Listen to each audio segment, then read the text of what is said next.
அனைவருக்கும் என் பணிவான வணக்கம். இன்று நான் நீரின் பயன்கள் குறித்து உங்களோடு கலந்து கருத்துக்களை பரிமாற வந்துள்ளேன். நீர் மனிதனின் அன்றாட தேவைகளில் ஒன்று. நீர் இல்லாமல் இப்புவியில் எந்த உயிரினமும் வாழ்வதில்லை. நீரின் மூலங்கள் பல. நாம் நீரை ஆறு, ஏரி, குளம் போன்றவற்றிலிருந்து பெறுகிறோம். இப்பூமியில் 70% நீரால் ஆனது என அறிவியல் கூறுகிறது. மேலும் நம் உடலின் பெரும்பகுதி நீரால் ஆனது. நீர் மனிதர்களுக்கு மட்டுமல்லாமல் பிராணிகள், தாவரங்கள் உயிர் வாழவும் அடிப்படையாக அமைகிறது. நீர் மனித வாழ்வின் அன்றாட தேவைகளில் மிக அடிப்படையானது. மனிதர்களுக்கு குளிக்க, சமைக்க, பாத்திரங்கள் மற்றும் வாகனங்களை கழுவ நீர் இன்றியமையாததாக அமைகிறது. மனிதர்கள் ஆரோக்கியமாக வாழ தினமும் நீரை அதிக அளவில் பருக வேண்டும் என மருத்துவம் கூறுகிறது. தினசரி ஒரு குறிப்பிட்ட அளவு நீரை பருகும் ஒருவனது உடல் ஆரோக்கியமாக இருக்கும் என்று கூறுகின்றனர். இது மட்டுமல்லாமல் விவசாயத்திற்கும் நீரே காரணமாய் அமைகிறது. நீர் இல்லாமல் வறண்ட நிலத்தில் விவசாயம் என்பது எட்டாத கனிதான்.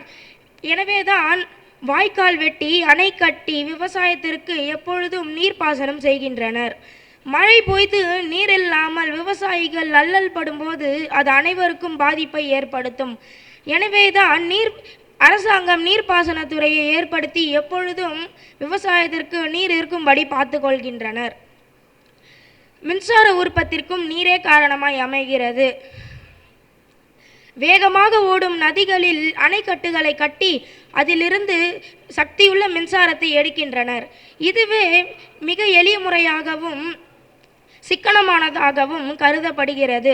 இன்றைய நவீன உலகில் மின்சாரம் இல்லை என்றால் என்ன ஆகும் என்று சிந்தித்து பார்க்கவே அச்சமாக உள்ளது அல்லவா? இதற்கு நீர்தானே காரணமாய் அமைகிறது. பண்டைய காலம் தொட்டு இன்றைய காலம் வரைக்கும் போக்குவரத்துக்கு நீர் பெரும் பங்காற்றுகிறது.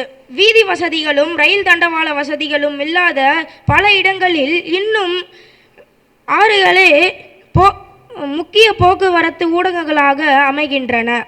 எனவே நீர் நம் வாழ்வின் அன்றாட தேவைகளில் ஒன்றாக கலந்துவிட்டா என்று கூறினாலும் அது மிகையாகாது. நீர் இல்லாமல் எந்த உயிரினமும் இப்புவியில் வாழ இயலாது. நன்றி.